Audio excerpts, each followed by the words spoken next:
আপনি কি জানেন কোরআনের এমন একটি আয়াত আছে যা নিজেই এক রক্ষা কবচ, এমন একটি আয়াত যার শক্তি সম্পর্কে জানলে আপনি অবাক হয়ে যাবেন।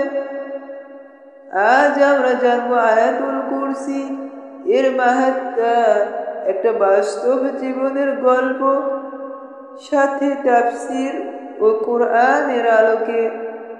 তাই আর দেরি না করে শেষ পর্যন্ত দেখার অনুরোধ রইল। তার নাম ছিল রাফি। বাবা মাকে হারিয়েছিল ছোটবেলায়, থেকে ছিল মামার বাড়িতে। সবাই অবহেলা করত তাকে, খাবার ঠিক মতো দিত না, ভালোবাসা ছিল তো দূরের কথা। তবে রাফির একটু অভ্যাস ছিল, সে প্রতিদিন মসজিদে যেত, ইমাম সাহেবের কথা খুব মনোযোগ দিয়ে শুনত। একদিন মসজিদের ইমাম সাহেব বললেন, আয়াতুল কুরসি এমন এক আয়াত যা পড়লে তোমার জীবনে নিরাপত্তা নেমে আসবে, এমনকি রাতেও তোমার পাশে একজন ফেরেশতা থাকবে। রাফি প্রশ্ন করল, হুজুর, আমি গরিব, কেউ নেই আমার, আয়াতুল কুরসি কি আমাকেও রক্ষা করবে? ইমাম সাহেব মুস্কি হেসে বললেন, আল্লাহ কাউকে অবহেলা করেন না। আয়াতুল কুরসি আল্লাহর আরশের নিচ থেকে এসেছে, এটা সকলেরই জন্য। সেই রাতে রাফি আয়াতুল কুরসি পড়ে ঘুমালো। রাত গভীর, হঠাৎ চোর ঢুকলো তাদের ঘরে। মামার দামি জিনিসপত্র নিতে এসেছিল, কিন্তু হঠাৎ চোর চিৎকার করে দৌড়ে পালিয়ে গেল। সবাই জেগে উঠল, চোরকে ধরার চেষ্টা করেও পেল না।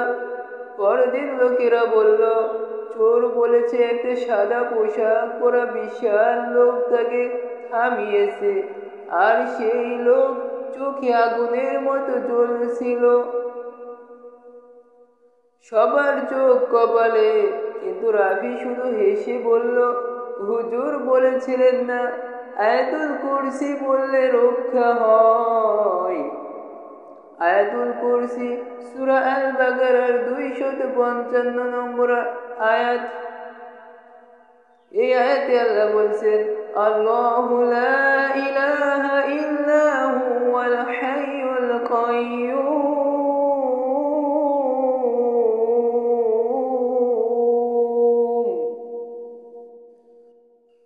আল্লাহ, তিনি ছাড়া কোনো ইলাহ নেই, তিনি চিরঞ্জীব, সবকিছুর ধারক। উহুদের যুদ্ধের মাঠ, সাহাবারা ক্লান্ত, নবীজি সাল্লাল্লাহু আলাইহি ওয়াসাল্লামের দাঁত শহীদ হয়েছেন।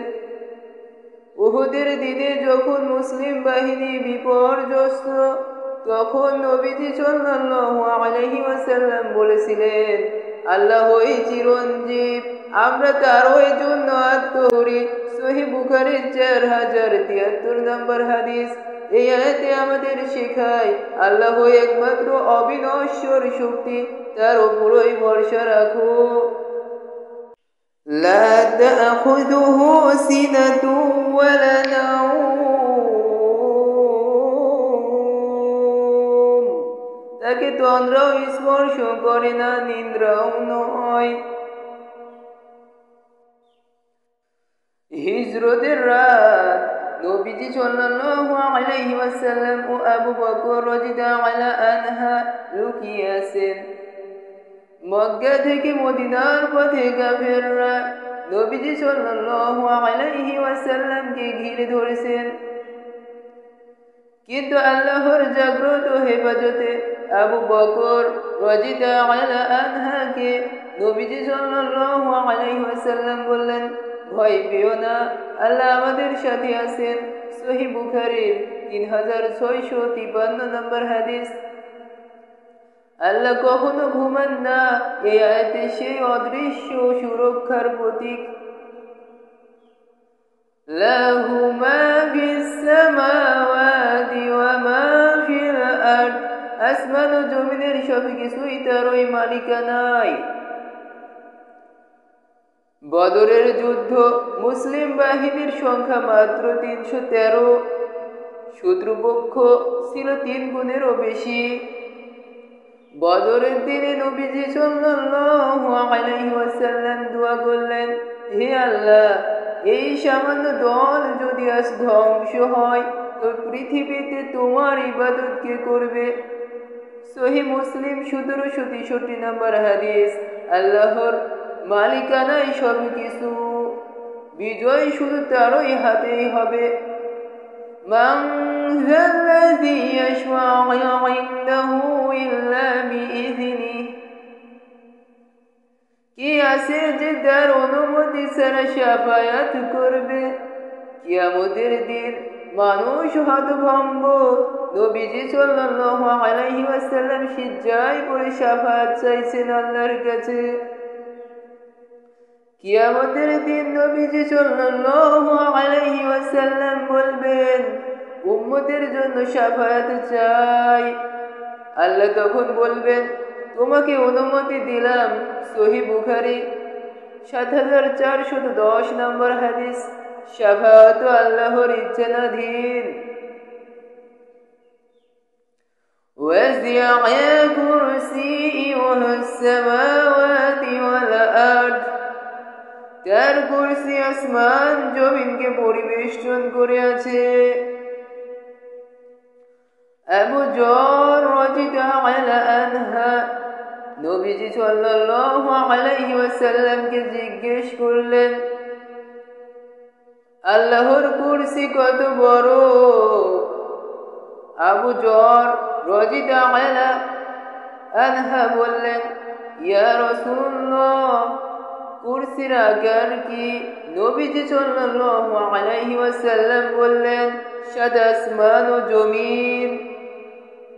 কুরসির কাছে সাগরে ডুবে যাওয়া একটি কঙ্কর। সহিহ ইবনে হিব্বান 361 নম্বর হাদিস। এক সাহাবী ঘুমানোর আগে আয়াতুল কুরসি পড়ছেন, শয়তান দূরে পালাচ্ছে। আবু হুরায়রা রাদিয়াল্লাহু আনহা বলতেন যে এই আয়াতুল কুরসি পড়ে ঘুমায়, শয়তান সারা রাত তার কাছে আসতে পারে না। সহিহ বুখারী 2311 নম্বর হাদিস। সাহাবারা নবীজি সাল্লাল্লাহু আলাইহি ওয়াসাল্লামকে ঘিরে আয়াতুল কুরসি নিয়ে আলোচনা করছেন। আয়াতুল কুরসি শুধু আয়াত নয়, এটি মুমিনের ঢাল, আল্লাহর মহত্বের সারাংশ।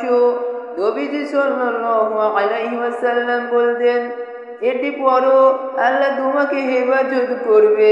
সুনানে আবু দাউদ 5058 নম্বর হাদিস।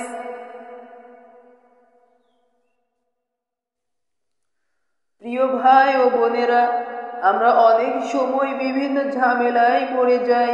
শয়তানের প্রভাব, ভয়, জিনের ভীতি বা মানসিক অস্থিরতা, সব কিছুর জন্যই আয়াতুল কুরসি এক দারুণ রক্ষা কবচ। প্রতি রাতে ঘুমানোর আগে আয়াতুল কুরসি পড়ুন। নামাজের পরেও পড়া সুন্নাহ। আপনার সন্তানদের এটি শেখান, কেননা আল্লাহ নিজেই বলেছেন, ওয়াহুয়াল আলিয়্যুল আযীম, তিনি মহান, তিনি সর্বোচ্চ। আপনি যদি চান আপনার জীবনেও রহমত নেমে আসুক, তাহলে এই ভিডিওটি শেয়ার করুন আর সাবস্ক্রাইব করুন আমাদের চ্যানেল কোরআন তাফসীর বিডি, যেখানে প্রতিদিন কোরআনের আলো ছড়িয়ে পড়ে। আসসালামু আলাইকুম ওয়া রাহমাতুল্লাহি ওয়া বারাকাতুহু।